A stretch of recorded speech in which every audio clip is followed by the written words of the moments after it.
May paraang makalaya ang mga kabataan. Napili ng Time Magazine si Han Han, ang pinakasikat na Chinese blogger, bilang isa sa 100 pinakamaimpluwensyang tao sa buong mundo noong 2010. Noong Mayo 28 ng taong iyon, naglagay si Han Han sa blog niya ng isang artikulo na pinamagatang Kabataan. Bilang balangkas, sinubukan ng manunulat na uriin ang kalagayan ng mga kabataan ngayon. Kabuhayan, buhay pamilya, buhay sa lipunan at tadhana. Nakalulungkot na wala siyang naibigay na anumang solusyon. Sa dulo, nagbigay ito ng ibang pagtatapos para mapagmuni-munihan at umaasang may paraan pang makalaya ang mga kabataan. Kabuhayan. Bakit maraming nagpapakamatay na empleyado sa Foxconn? Ang sagot niya ay tuloy-tuloy na trabaho, walang pag-asang kinabukasan, napakababang sahod, mas mababa pa kung papalitan ng ibang trabaho, at napakamahal na pamumuhay. Wala na silang mabili pa maliban sa pagkain at damit. Hindi ba ganito ang lagay ng kabataan ngayon? Buhay pamilya.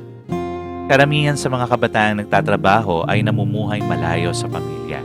Hindi nila mabigyan ng mapagmahal na kalinga at pagpapalakas ng loob ang mga anak nila. Sa halip, ang ibinibigay sa mga anak ay mataas na ekspektasyon. Anak ko, mag-aral ka mabuti. Tapos makakahanap ka ng mas maayos na trabaho para makapag-asawa at magkaroon ng sariling mga anak. Makakapag-ipon ka ng pambili ng bahay. Iahon mo ang pamilya natin. Buhay sa lipunan. Nabubuhay ang mga kabataan ngayon sa mundong ibang-iba sa nakaraang henerasyon na may napakalaking pagbabago sa kapaligiran sa lipunan at pamilya, kaya mas maraming pressure kaysa dati. Sa kaligayahan at kalungkutan, ideolohiya at hinahangad, sa paraan ng pamumuhay at paraan ng pagtatrabaho, sa pananaw ng isip at prinsipyo sa buhay, may hinaharap na hamon ng kabataan sa lahat ng aspekto ng buhay sa lipunan. Isulat muli ang tadhana. Paano natin isusulat muli ang gayong mapait na katapusan? Binigyan tayo ng pahayag ng aklat ng Juan. Ang pista ng Paskwa ay ang unang pista ng taon na ipinakikitang sa simula ng taon ay abalang gumagawa ang mga tao na sumasagisag na sa simula ng buhay natin ay naghahanap tayo ng kasiyahan, pero sa huli ay gutom pa rin tayo. Ang pista ng mga tabernakulo, ang huling pista ng taon, sumasagisag sa kakumpletuhan at katagumpayan ng buhay natin. Pero kapag natapos na lahat, uhaw pa rin sila. Sa totoo lang, nasa isa sa dalawang kalagayang ito ang buhay ng tao.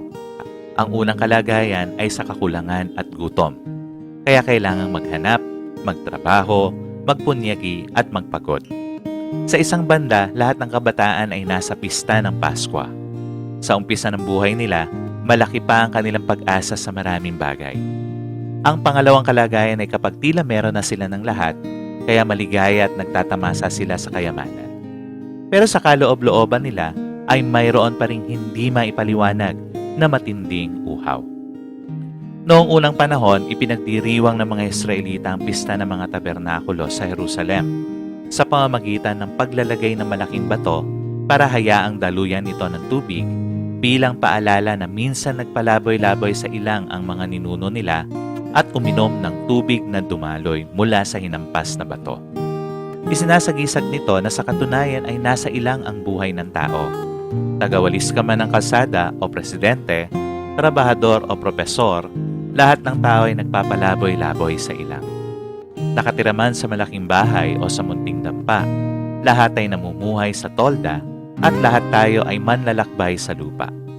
Hindi ka man kontento sa buhay o masaya ka hanggang sa dulo, may paraan ka pa rin makalaya sa buhay mo.